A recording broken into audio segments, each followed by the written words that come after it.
Thank you, thank you. अपने साथ बोलो, thank you, thank you, thank you. Thank this universe, the creator of all.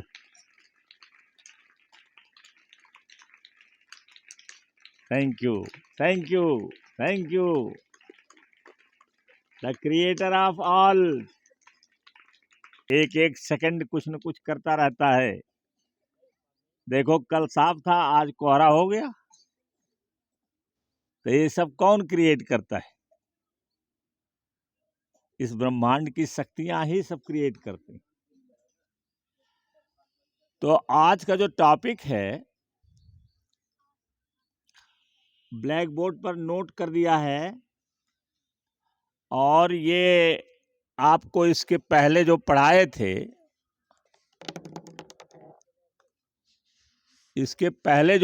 थे, वो nutrition से लेकर के और बहुत चीजें थी। न्यूट्रिशन है, डाइट है, डिसिप्लिन है, पैशन है, ग्रिट है एंड परसिवरेंस है, the mindset of never give up, ये उसमें था। याद है? किसको किसको याद है? जो बताया था पिछले टर्न पर। जैसे सोमवार को छुट्टी हो गई, मंगलवार को मैं कहीं जितना ज्यादा दोहराओगे उतना ज्यादा आप तेज होंगे, उतना ही अधिक तेज होंगे आप। और बिना रिपीटेशन के, बिना दोहराने से आपको कुछ हाथ लगने वाला नहीं है। इसको आप बचपन से नोट कर लीजिए। समैया नोट कर लिया आपने? सुन लिया क्या मैंने बताया? कि रिपीट करिए, दोहराइए, रिवीजन करिए, रिफ्लेक्शन करिए। ये सब जितना ज़्यादा आप करेंगे उतना ही ज़्यादा आप तेज होंगे। यहाँ कोई तेज पैदा होकर के नहीं आता है। आईक्यू लेवल में अंतर रहता है, लेकिन उससे कोई फर्क नहीं पड़ता है। ज़्यादा आईक्यू का लड़का या लड़की पीछे हो जाते हैं और कम आईक्यू के लड़के लड़कियां तेज हो जाते हैं। जो ज़्यादा दोहराता है, रिपीट करता है, रात दिन उसी में सोचता रहता है, करता रहता है। और आपको खुशी की बात ये बता दें कि आज सुबह ही ये लवी कह रही थी, अभी कह रही थी कि बहुत मज़ा आता है। और अफर्मेशन करते करते वो याद है, अब नहाते धोते भी याद रहता है। तो मुझे लगता है ऐसे कई बच्चे होंगे जिनको याद होगा, जो सुनते होंगे, जो नोट करते होंगे, उनको सबको याद रहेगा। और याद रहेगा तो रात में सोते समय भी दिमाग में वो चलेगा। सोते समय भी आपके दिमाग में ये बातें चलती रहेंगी। सुबह उठेंगे तो इसी में से कोई वाक्य जो ज़्यादा आप रिपीट करते हैं वो आपके मानस पटल पर आएगा, आपके माइंड के स्क्रीन पर आएगा और आप उसको फिर नोट करिए। और जितना बार आए उतना बार नोट करिए आप। या इस क्लास में पढ़ रहे हैं, अगर याद आ गया तो एक पर्ची निकालिए, उस पर लिखिए, लिख करके फाड़ के फेंक दीजिए वहीं। उस पर्ची को रखने की कोई जगह जरूरत नहीं है। वो लिख देंगे, उतने से दिमाग में प्रिंट हो जाएगा। तो हम रिपीट करें, ज़्यादा से ज़्यादा दोहराएं, और उसमें जो ना आए उसको पूछिए यहाँ आकर के। और जब आप पूछना शुरू करेंगे तो हम जान जाएंगे कि आप पढ़ते हैं। अगर आप पूछेंगे नहीं तो इसका मतलब है कि आज लिखाया गया, कल आपको कुछ पता ही नहीं है। तो यहाँ पर देखो, आज का जो टॉपिक आपका है, लर्न फ्रॉम फेलियर्स। फेलियर से कैसे लोग सीखते हैं। और आप एक चीज जान जाइए, एक चीज ये जानिए कि दुनिया में जो फेल नहीं हुआ वो पास नहीं हो सकता है। ये जो पढ़ाई का है इसकी चर्चा नहीं है, इसको मत जोड़िएगा यहाँ, इसको यहाँ मत जोड़िएगा, क्योंकि आप पढ़ रहे हैं पास होने के लिए, एक्सीलेंट बनने के लिए पढ़ रहे हैं। अब उसमें थोड़ा बहुत कहीं कमी आती है तो डोंट वरी, उससे सीख लीजिए कहाँ हमारा कम हो गया, क्यों कम हो गया, और फिर और ज़्यादा मेहनत से और बढ़िया स्ट्रेटजी बना करके और बढ़िया प्लानिंग बना करके और ज़्यादा फोकस करके कंसंट्रेशन करके आप पढ़िए। अगर आपका कम हो गया, मार्क्स कम आपके आए, या जिस क्लास में पढ़ रहे हैं वहाँ पर आपकी जितना आप चाहते हैं उतना, जितना आप चाहते हैं उतना अगर मार्क्स नहीं आया है तो डोंट वरी, आप चिंता न करें और देखें कि किस कारण से कम हुआ है और उस कारण को, उस कमजोरी को हम ठीक करें। सुनाई पड़ रहा है? सब लोग सुन रहे हो? और हमारी इच्छा है कि मैं डायरी पर रोज नोट करता हूं लगभग कि हमारे बच्चे, हमारे स्टूडेंट्स, हमारे ये विद्यार्थी सब स्मार्ट हैं, स्मार्टर देन अदर्स, दूसरे से ज़्यादा स्मार्ट हैं। और ये जो आपका इस समय का पीरियड है वो आपको आउट स्मार्टिंग बनाता है कि दूसरे लोग आपके सामने टिक न पाए। ऐसी आप अपने दिमाग में माइंडसेट बनाइए। कल माइंडसेट पर वीडियो सुना था आपने, कल माइंडसेट की वीडियो सुना था। किस चीज़ को वीडियो सुनाई गई थी कल? जया, क्या सुनाया गया था कल? ईमानदारी। चलिए ठीक है, ईमानदारी आपने सुना तो आपने जान लिया कि ईमानदार होना कितना जरूरी है। तो ईमानदार बनिए। अगल बगल आपके सब बेईमान हैं, डोंट केयर फॉर देम, उनकी चिंता मत करो। आप अपनी चिंता करो, अपने पर फोकस करो, अपने को ईमानदार, अपने से ईमानदार बनिए। जब अपने से ईमानदार बनेंगे तो आप दूसरे के साथ भी ईमानदारी करेंगे, क्योंकि आपकी हैबिट डेवलप हो गई ईमानदार होने की। तो आज देखिए हम जिस टॉपिक पर चल रहे हैं कि लर्न फ्रॉम फेलियर्स, तो मैंने बताया कि इस जिंदगी में जो फेल नहीं होता है वो पास भी नहीं होता है। एक बच्चा लीजिए, ऐसे उदाहरण लीजिए कि एक छोटा सा बच्चा उठता है, चलता है, फिर गिरता है, अब फिर उठता है। ऐसे उसका कितनी बार होता होगा ये गिना नहीं गया होगा। किसी के माता पिता गिन करके नहीं बता सकते हैं कि हमारा जो बच्चा है, चाहे वो फीमेल हो या मेल हो, वो चाहे वो बच्ची हो चाहे बच्चा हो, चाहे लड़की हो या लड़का हो, किसी के माता पिता ये नहीं गिन सकते हैं कि कितनी बार वो फेल हुआ चलने में। यहाँ फेलियर क्या है? चलना।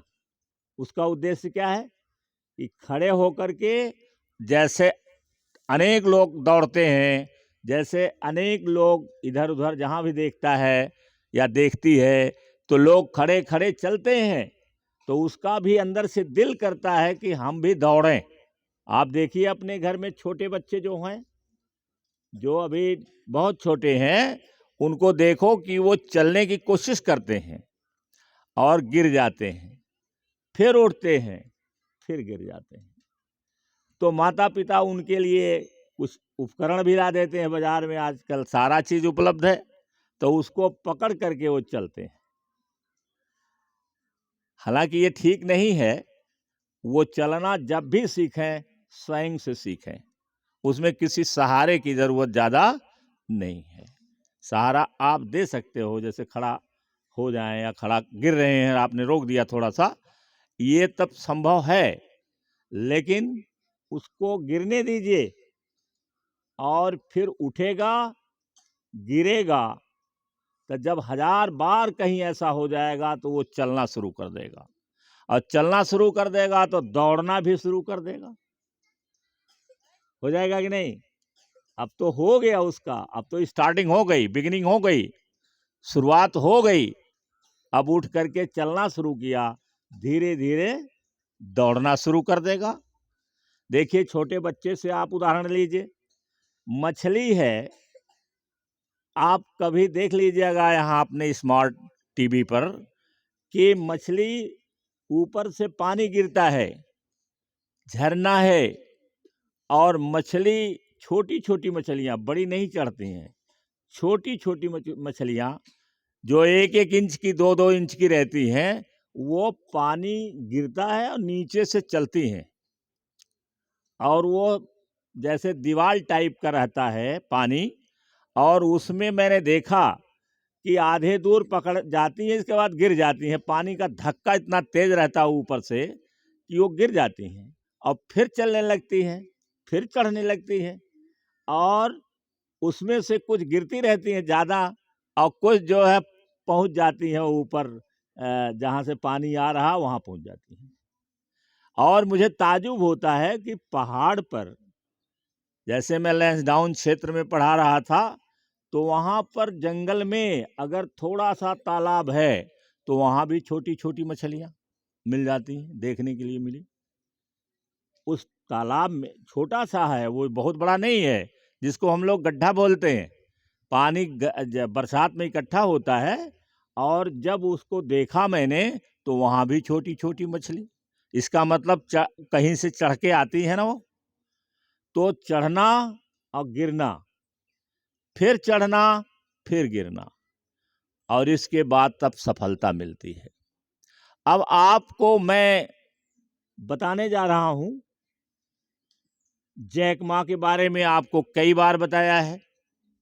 जैक मा कितने लोगों के दिमाग में याद है? जैक मा, जैक मा कितने लोगों के दिमाग में याद है? जैक मा, देखो, केवल एक लड़की, खड़ी हो जाओ, जोरदार ताली बजाइए। इतने लोगों में केवल एक लड़की है जो कह रही है कि मुझे याद है। आईएएस बनना है तो त्वरित उत्तर देने वाला बनिए। आपके दिमाग में ये सब बातें रहनी चाहिए, इसलिए मिस हो जाता है। और सुनते भी हैं तो उसके बाद वो कभी नाम लेते नहीं हैं, इसलिए मिस कर जाते हैं। जैक मा किस लिए प्रसिद्ध है?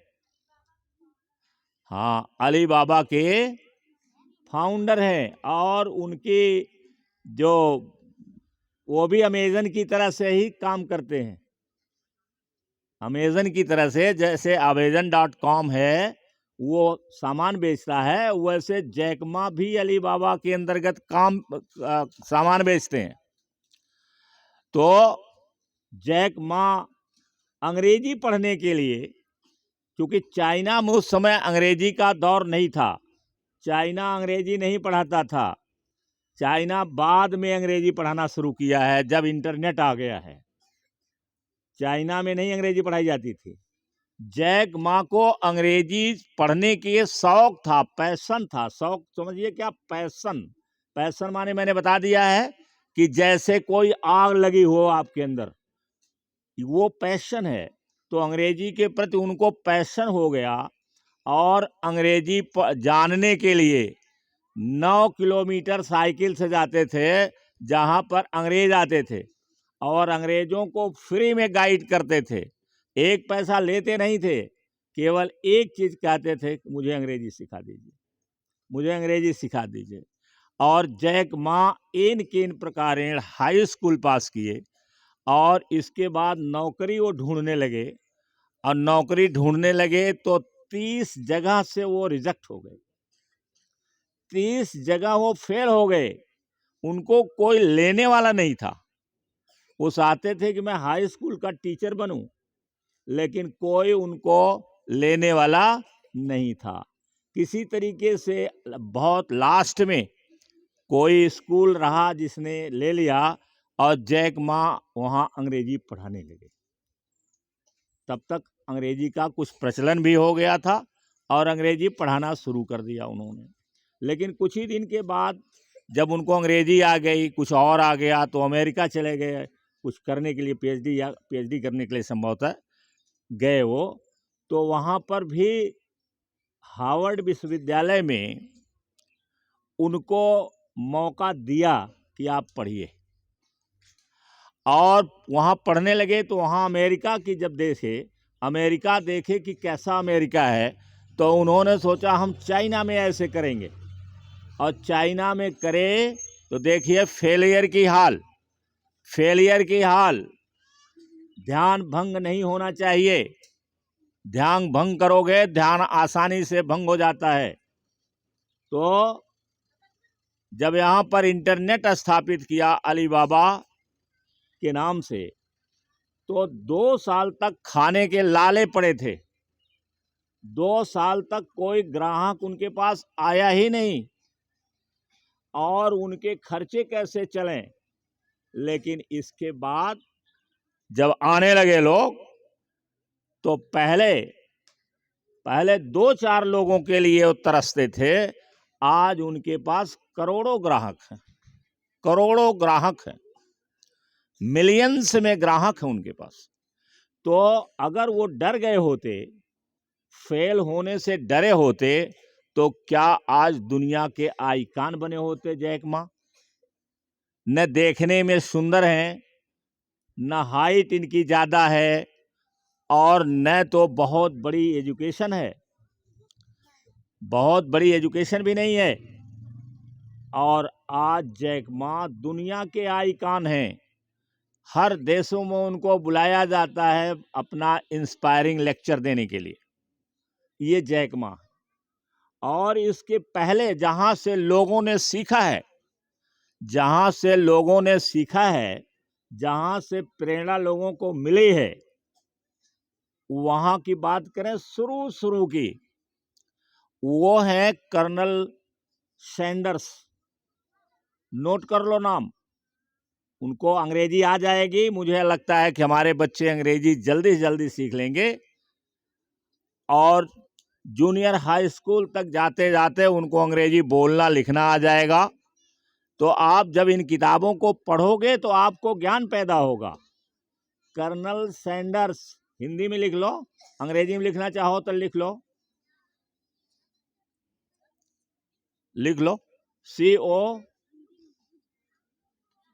CONEL,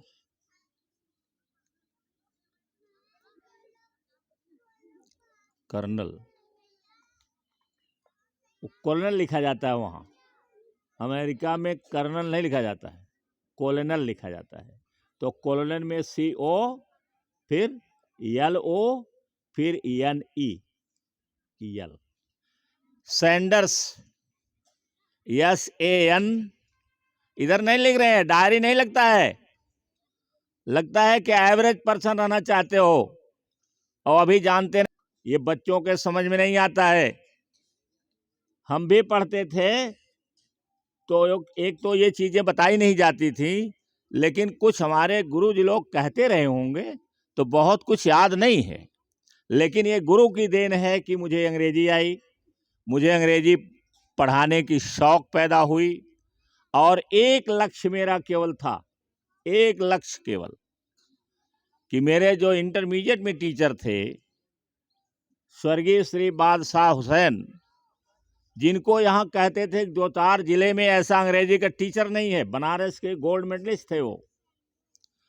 मैंने कहा अपने अंदर कि मुझे बादशाह साहब जैसा टीचर बनना है, लेक्चरर बनना है। यही इतने तक हम सोच पाते थे, इससे ज़्यादा तो हम ऊपर गए नहीं थे तब तक। तो ये सोचते थे कि मुझे भी बादशाह साहब जैसा इंग्लिश का टीचर बनना है, यही एक लक्ष्य। बाकी कोई फॉर्म मैंने अपनी ज़िंदगी में नहीं भरा। हमारे साथी बैंक में हो गए, हमारे साथी पता नहीं कहाँ कहाँ पहुँच गए। और मेरा क्या लक्ष्य था कि मुझे टीचर बनना है बादशाह आजम जैसा, और फिर मुझे अपने गांव के बच्चों को अंग्रेजी सिखाना है। अगर अंग्रेजी नहीं सीखेंगे तो दुनिया के बारे में ये जान नहीं पाएंगे। अब हमारा जो उद्देश्य है हमने बता दिया। आपके समझ में आता है तो करो, नहीं समझ में आता मत करो। ये इंडिविजुअल है, ये व्यक्तिगत है, इसको सब्जेक्टिव कहते हैं। अंदर जैसे हम यहाँ बोल रहे हैं, हम बगल में पढ़ रहे हैं और हमारे बगल में कोई रहने वाला वो सो रहा है, उसका उठने का मन नहीं करता है, तो क्या करेगा? वो तो अपना जिम्मेदार है ना। हम इंजेक्शन से भर तो देंगे नहीं, कोई इंजेक्शन और कैप्सूल आता भी नहीं है। तो ये बात है जैक मा की। फिर कर्नल सैंडर्स की बात है। सैंडर की स्पेलिंग बता दिया ना, सैंडर है SANDERS, सैंडर्स उनका पूरा नाम है। पूरा नाम तो अब बीच में और है, लेकिन कर्नल सैंडर्स उनको कहा जाता है। और उनके बारे में ये है, उनके बारे में ये बताया जाता है, ये लिखा हुआ है, उनके बायोग्राफी में लिखा हुआ है कि कर्नल सैंडर्स जब 5 साल के थे तो उनके पिताजी का देहांत हो गया। कितने साल के थे? कितने साल के थे? 5 साल के थे। कितने साल के थे? 5 साल के थे। हमारे छोटे बच्चे देखे कितना बढ़िया बोल रहे हैं। कितने साल के थे? 5 साल के। तभी उनके पिताजी की मृत्यु हो गई। और फिर अब उनके ऊपर जिम्मेदारी आ गई कि हम कैसे घर को चलाएं, कैसे खर्चा चलाएं। और इस उधेड़ बुन में वो तरह तरह का काम करने लगे। छोटा मोटा जो भी काम मिलता था करते थे कर्नल सैंडर्स।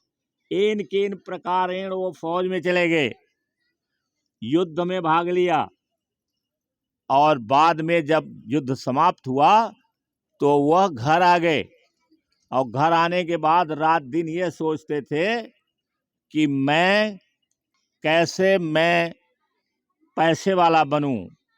तो उन्होंने रात में ड्रीम आया कि अगर ये रेसिपी अगर आप बना ले जाइए तो इसकी बराबरी दुनिया में कोई नहीं करेगा।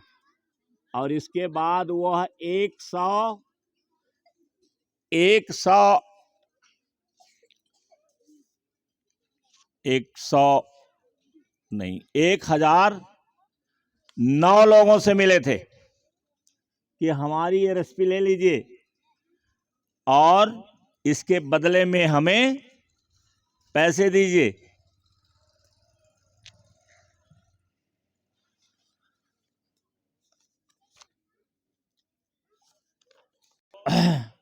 कर्नल सैंडर्स 1009 लोगों से उन्होंने संपर्क किया, और 1009 के बाद 10वां आदमी तैयार हो गया। रिजेक्ट किया गया, अपने अटेम्प्ट में फेल हुए वो, लेकिन हार नहीं माने। तो कर्नल सैंडर्स को एक आदमी मिल गया जिसने कहा कि हम इसको लेंगे, इसको खरीदेंगे। और उसने खरीदा, और आज उनको कहा जाता है फाउंडर ऑफ KFC,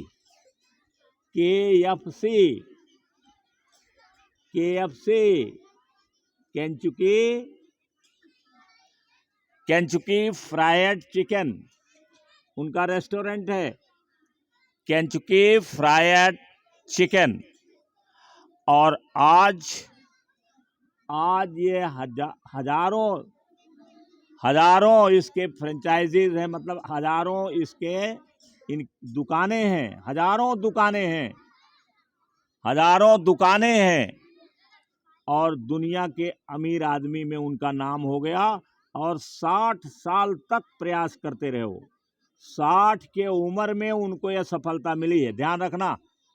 60 के उम्र में, 60 साल में, जब 60 साल में प्रवेश किया है उन्होंने, तब उनको सफलता मिली है। इसके पहले रिजेक्शन ही मिलता था। तो बोलो कि 60 साल में उन्होंने सिद्ध किया कि एज से कोई मतलब नहीं है, आप जिस भी एज में हो अपने सपने को पूरा कर सकते हैं। और जब मरे हो तो उनके पास अरबों डॉलर था, मरे हैं तो अरबों डॉलर था उनके पास, और अंत में उनका देहांत होना जैसे दुनिया का होता है वैसे उनका देहांत हो गया, लेकिन अपने पीछे वो करोड़ों करोड़ रुपया छोड़ करके गए। तो ये है कर्नल सैंडर्स। कहानी कितने लोगों ने इनकी सुना?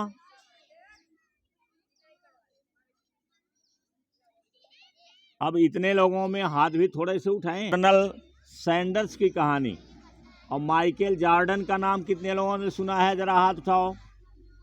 माइकल जॉर्डन, पीछे नहीं सुनाई पड़ रहा है तुम लोगों को? डीजे भी लड़के डॉक्टर हो गए होते, सभी लड़कियां जो है अध्यापिका हो गई होती। सुनने से नहीं आएगा, करने से आएगा। अब पूछ रहे हैं माइकल जॉर्डन के बात, और माइकल जॉर्डन का इधर पीछे जो है वो सब बस देख रहे हैं। एवरेज आदमी बन जाओगे, तुम्हें पता भी नहीं चलेगा कि हम एवरेज क्यों रह गए। और जो लोग मेहनत करेंगे वो टॉप में पहुंचेंगे, और आपको ये पता रहेगा कि मेरे साथ तो ही पढ़ती थी, और आज ये कहाँ पहुंच गई, मैं कहाँ रह गया। तो इसके लिए दोषी आप हैं, दूसरा कोई नहीं है। अपनी भाग्य को आप मिनट मिनट लिखते हैं स्वयं, और जो आप ध्यान भंग करते हैं, सुनते नहीं हैं, ये आप अपने भाग्य को लिख रहे हैं। भाग्य आपकी चाहे अच्छी लिखी जाए या बुरी लिखी जाए, अच्छी भाग वो है कि जब आप सुनिए और उत्तर दीजिए। माइकल जॉर्डन, कितने लोगों को बताया, कितने लोग हाथ उठाए कि माइकल जॉर्डन को हम जानते हैं? माइकल जॉर्डन को हाथ उठाने वाले यहाँ में से हैं, जैसे लवी हैं, लवी ने हाथ उठाया। तो माइकल जॉर्डन कोई पैदाइशी बहुत गिफ्टेड नहीं था, उसको केवल शौक थी कि मैं नंबर 1 का बनूंगा, मैं नंबर 1 का प्लेयर बनूंगा बास्केटबॉल का।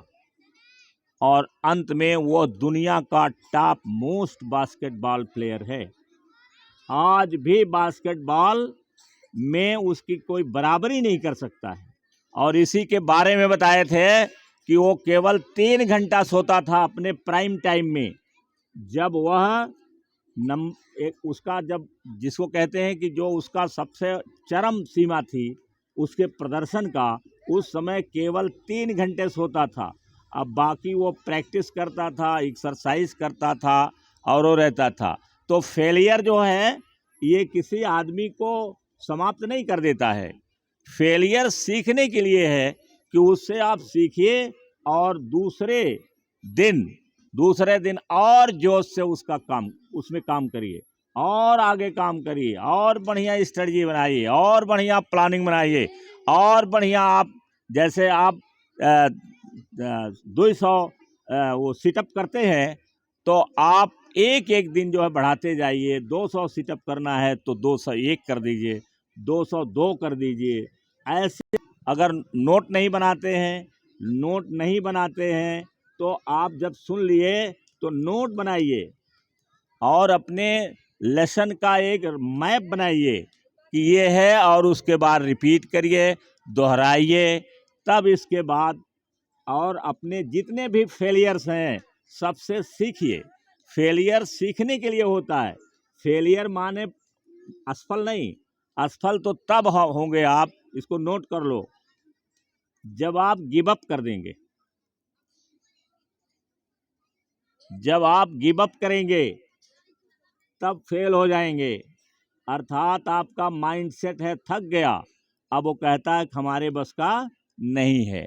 तो जब आपके बस का नहीं है तो फिर आपके बस का नहीं है। आप ये कहेंगे कि मेरे बस का नहीं है तो आपके बस का वो नहीं है। और जब आप कहेंगे कि दुनिया कोई ताकत नहीं हमको हरा सकती है, तो आप उसी फेलियर से सीखते जाएंगे। जितना ज़्यादा जो फेल होता है उतना ही ज़्यादा वो सफल होता है। अब ये बताया, उसने कहा है माइकल जॉर्डन ने कि मैंने मैंने 1060 मिस किया है, और 5 गेम ऐसा है जहां पर इसको फिनिश करने के लिए दिया गया था कि तुम ही इसको फिनिश करोगे, और 5 गेम में वो फेल हो गया, नहीं फिनिश कर पाया, हार गया। 300 गेम बताता है कि मैं हार गया, लेकिन इसके बाद जब वो चला है तो दुनिया का कोई खिलाड़ी उसकी बराबरी करने वाला बास्केटबॉल में नहीं है। तो फेल होने से कोई फर्क नहीं पड़ता है किसी भी क्षेत्र में, आप उससे सीखिए। जैसे इन्होंने कहा है, अल्बर्ट आइंस्टीन ने कहा है कि success is failure in progress, success is failure in progress, Albert Einstein ने कहा है। और माइकल जॉर्डन ने कहा है कि I have missed more than 900 shots, मैंने 1000 बताया था, लेकिन वो 9000 है, 9000 शॉट्स मैंने मिस कर दिया। और अपने कैरियर में बताया कि 9000 शॉट्स मैंने मिस किया।